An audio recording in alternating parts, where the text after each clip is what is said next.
यह कथा त्याग, वैराग्य और आत्मज्ञान का अद्भुत उदाहरण है। राजा भरथरी, रानी पिंगला और गुरु गोरखनाथ जी की यह कहानी हमें सांसारिक प्रेम की क्षणभंगुरता और आध्यात्मिक जीवन के महत्व को दर्शाती है। प्राचीन भारत में उज्जैन के राजा भरथरी बहुत ही पराक्रमी, न्यायप्रिय और धर्मपरायण शासक थे। वे एक कुशल प्रशासक थे और अपनी प्रजा से बहुत प्रेम करते थे। लेकिन उनकी सबसे बड़ी कमजोरी उनकी रानी पिंगला थी। पिंगला अतुलनीय सुंदरता की धनी थी और राजा भरथरी उसे अत्यधिक प्रेम करते थे। वे उसके बिना एक पल भी नहीं रह सकते थे और हर समय उसे प्रसन्न रखने का प्रयास करते थे। नाथ संप्रदाय के महान योगी गुरु गोरखनाथ जी एक दिन उज्जैन पधारे।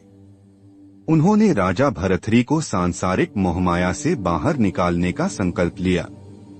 गुरु गोरखनाथ के दिव्य प्रभाव और सिद्धियों की चर्चा सुनकर राजा उनसे मिलने पहुंचे और उनसे आशीर्वाद लिया। गोरखनाथ जी ने राजा को मोक्ष और सत्य का मार्ग दिखाने का प्रयास किया, लेकिन उस समय राजा पूरी तरह से रानी पिंगला के प्रेम में डूबे हुए थे, इसलिए उन्होंने उनकी बातों पर अधिक ध्यान नहीं दिया।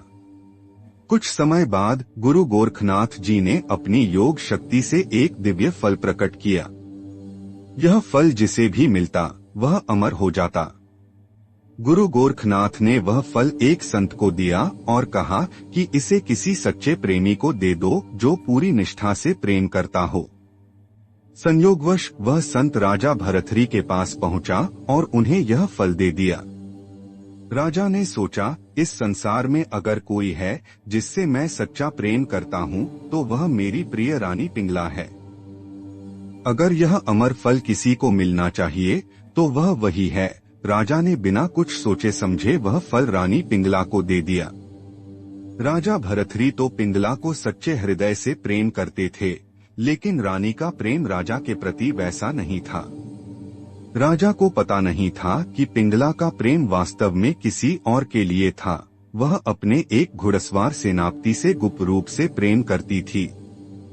जैसे ही राजा ने पिंगला को अमर फल दिया, उसने खुशी खुशी उसे स्वीकार कर लिया। लेकिन उसने वह फल अपने प्रेमी को दे दिया, क्योंकि वह चाहती थी कि उसका प्रेमी अमर हो जाए। उस सेनापति को भी पिंगला से उतना प्रेम नहीं था।